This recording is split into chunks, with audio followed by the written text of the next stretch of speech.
Good evening. এখন সন্ধে প্রায় ৫টা ৬টা। তো সন্ধে নিভু নিভু হয়ে এসেছে, এখনও পর্যন্ত পুরোটা আকাশটা ঢেকে যায়নি, এখনও একটু একটু আলো আছে।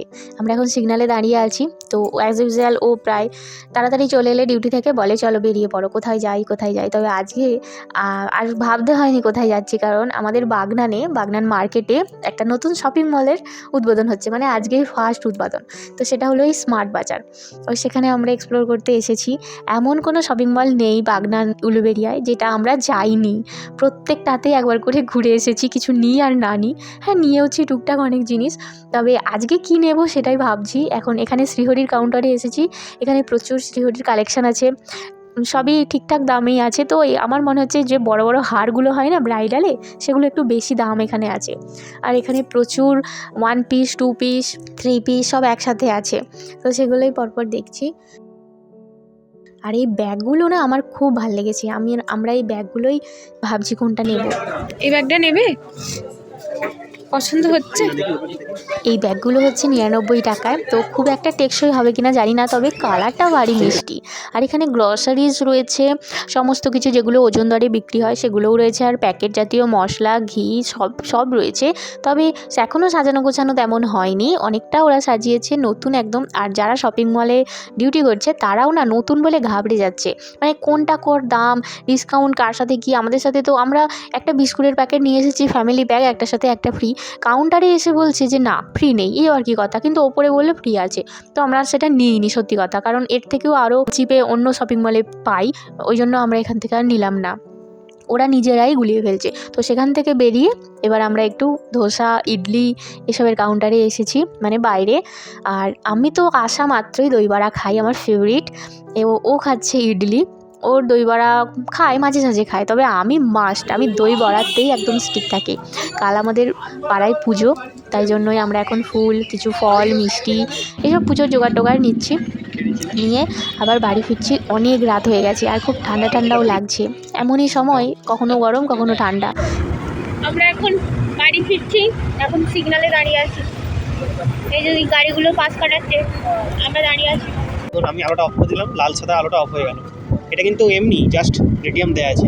আর আমি যেই আমার গাড়ির হেডলাইটটা অন করলাম, লাল সাদা আলোটা বোঝা যাচ্ছে। সাধারণ রাস্তাটা যখন রাত্রিবেলা যাওয়া হবে সিঙ্গেল, এখন তো গাড়ি আসছে ভালো বোঝা যাচ্ছে না। দেখুন এখন বোঝা যাচ্ছে, দেখুন কোনো গাড়ি নেই, কি সুন্দর লাগছে শুধু গাড়িটা দেখুন। রাস্তার থেকে অসাধারণ করেছে, ঠান্ডাও লাগছে আমাদের, কিছুই পড়ে যায়নি। আমি কবে একবার বলেছিলাম যে আমার সীতাভোগ খেতে ভালো লাগে, তো কখন সীতাভোগ কিনে এনেছে আমার জন্য। আর লুচি খাবো বলছে, লুচি খাবি যখন সীতাভোগ নিয়ে আসি। আমি বুঝতেই পারিনি যে সীতাভোগ কিনেছে। আর লুচিগুলো কি ফুলছে, এসে দেখছি মামনি লুচি করছে। এরপরেই খেতে বসে যাবো, আজকে টিভি দেখতে দেখতে খাবো লুচিগুলো।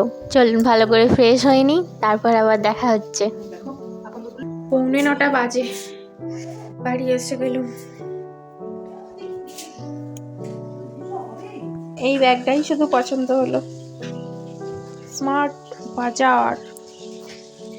এটা 99 টাকা নিয়েছে ব্যাগটা। এক হ্যান্ডেলে যে এখন লেডিস ভ্যানিটিগুলো উঠেছে না, লং ভ্যানিটি, সেগুলো। এরপর আমি ডিনার করব, আমরা সবাই মিলে আজকে খাবো।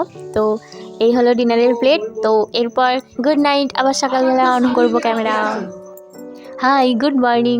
আমার একটা নতুন দিন, আগের ভিডিওটা কমপ্লিট হয়নি, তো আবার আমি ক্যামেরা অন করেছি। এখন আমি মাছের ডিমের বড়া করছি, সকালবেলা উঠেই মাছের ডিমের বড়া করছি, ও ডিউটি নিয়ে যাবে সেই কারণে।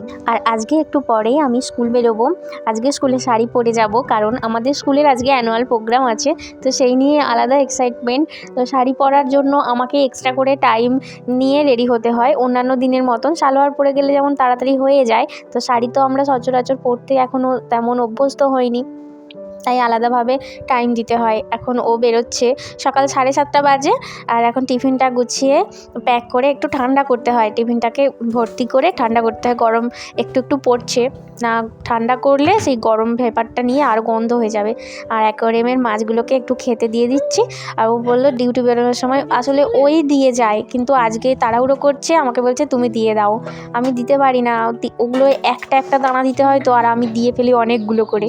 আগের বারের মাছটাও ওইভাবে মরে গিয়েছিল, ওই জন্য ও দায়িত্বটা নিয়েছে খাবারের। যাই হোক, এখন ও ডিউটি বেরোচ্ছে, আর ডিউটি বেরোনোর সময় ও আমার হেলমেটটা আমাকে দিয়ে যায়, ডিগিটা ফাঁকা রাখে। আসার সময় যদি কিছু কিনতে হয় সেই কারণেই ডিগিটা ফাঁকা থাকে।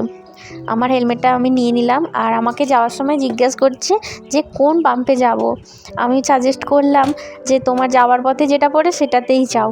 একটা ভালো পাম্প আছে, সেখানটা একটুখানি আমাদের ব্যাক সাইডে আসতে হয় সেখানটায় যেতে হলে, কিন্তু এখন ডিউটি যাওয়ার তাড়া তো ব্যাক সাইডে আসতে গেলে আবার একটু টাইমও ওয়েস্ট হবে, তো সেই কারণেই ওকে বললাম। আসলে ভালো তেল নিতে সবাই চায়, ইঞ্জিনটা ভালো থাকে। কিছু কিছু পাম্পের তেলে দেখে আমাদের মনে হয় যেন তাড়াতাড়ি তেলটা পুড়িয়ে যাচ্ছে, তো সেই কারণেই ওর ডিউটির ওখানেও একটা ভালো পাম্প আছে, সেখান থেকে আজ বললাম তেল ভরে নিতে। যাই হোক, এখন যাবার পর আমার কিছু কাজকর্ম আছে, সেগুলো সেরে আমি স্নান টান সেরে নিলাম। বললাম না অ্যানুয়াল প্রোগ্রাম, আমি শাড়ি পরে যাব, তো সাজগোজ করতে একটু দেরিই হবে। চলুন রেডি হয়ে নিই।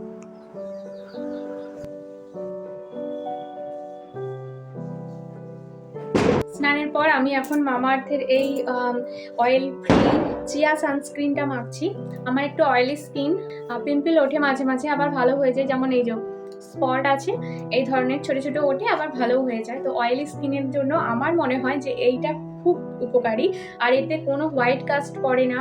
এটা মেখে কিছুক্ষণ পর রোদে বেরোলে একদম গ্লোয়িং থাকে, ট্যানটা খুব কম পড়ে, তারপর ফেস ওয়াশ দিয়ে ফ্রেশ হওয়ার পর মুখটা আগের মতন থাকে। তো মামাআর্থের এই চিয়া অয়েল সানস্ক্রিনটা আমার পার্সোনালি খুব ভালো লাগে। তোমরা যাদের অয়েলি স্কিন ভাবছো কি সানস্ক্রিন ইউজ করবে, এখন প্রচণ্ড রোদ উঠতে চলেছে, এবার তো উঠবেই এখন কয়েক মাস ধরে, তো তারা অয়েলি স্কিনের জন্য একদম পার্টিকুলারলি তারা এটা ইউজ করতে পারো, একবার মেখে দেখতে পারো। তো আমি এখন মাখবো ওটাই।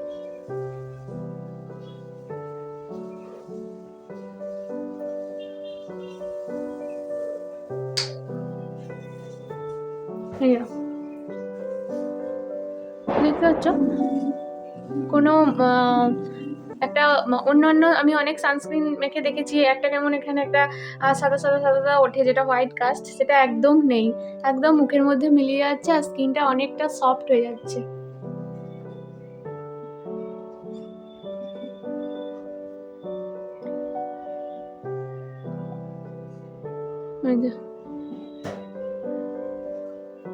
মুখটা একটা আলাদা গ্লো করছে, আমার খুব ভালো লাগে।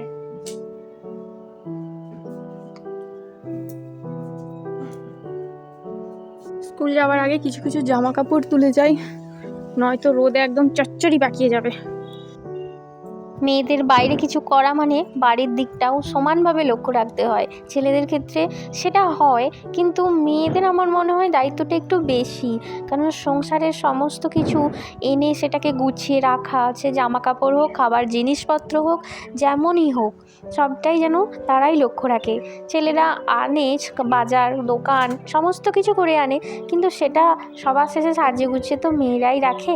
তাই মেয়েদের একটুখানি এই জিনিসটা খুবই অসুবিধা, যে ঘর আবার বাহির এই দুটোই। এই মুগের ডাল আর মুগ কড়াইগুলো অনেক দিন ধরেই মনে হচ্ছে রোদে দিই, সময় আর হচ্ছে না, তাই আগে থেকে রোদে দিয়ে দিয়েছিলাম। এখন আমি সেগুলোকে গোছ করে যাচ্ছি, হয়তো হনুমান পাখিতে তো ছড়িয়ে ছিটিয়ে একসা করবে। যাই হোক, এই শাড়িটা আমি পরেছি, আর এই শাড়িটা আমার মা কিনে দিয়েছে, আর ব্লাউজটা বর পুজোয় দিয়েছে, ম্যাচ হয়ে গেছে একদম। আর এই যে অনুষ্ঠানের একটু ক্লিপস তোমাদের সামনে তুলে ধরলাম। আমি কোন জামাটা পরে যাবো? স্কুল থেকে ফিরেছি আর ও ডিউটি থেকে ফিরেছি, তারপর আমরা ট্রলি ব্যাগটা আলমারির মাথা থেকে পেরে জামা কাপড় গোছাতে বসেছি। আমরা সামনেই একটা জায়গায় ঘুরতে যাব, তো কোথায় ঘুরতে যাচ্ছি সেটা এখন বলবো না, পরের ভিডিওতে তোমরা দেখতে পাবে। আমি সেই ভিডিও নিয়ে আসবো পরের ভিডিওটায়। এখন দুজনের মধ্যে বচসা হচ্ছে কে কোন জামাটা নেবে আর কে কটা জামা নেবে এই নিয়ে। আসলে এই পিঙ্ক কালারের সালোয়ারটা আমি নিতে চাইছি না, আমি চাইছি অন্য কিছু নিতে। ও বলছে যে হ্যাঁ নেওয়া থাক, একটা এক্সট্রা জামা আমি বইবো। ওর একটু এটা মানে স্বভাব যে এক্সট্রা জামা কাপড় নিয়ে যাওয়া, যদি যাওয়ার পথে বা ওখানে গিয়ে ড্যামেজ হয়ে যায় এই কারণেই। আর আমি একদম চাই না, কোথাও গেলে মাপে মাপে জামা নিয়ে যাব, তো এই নিয়ে হচ্ছে। যাই হোক, আমাদের বচসা চলতে থাকুক, দেখা হবে পরের ভিডিওতে।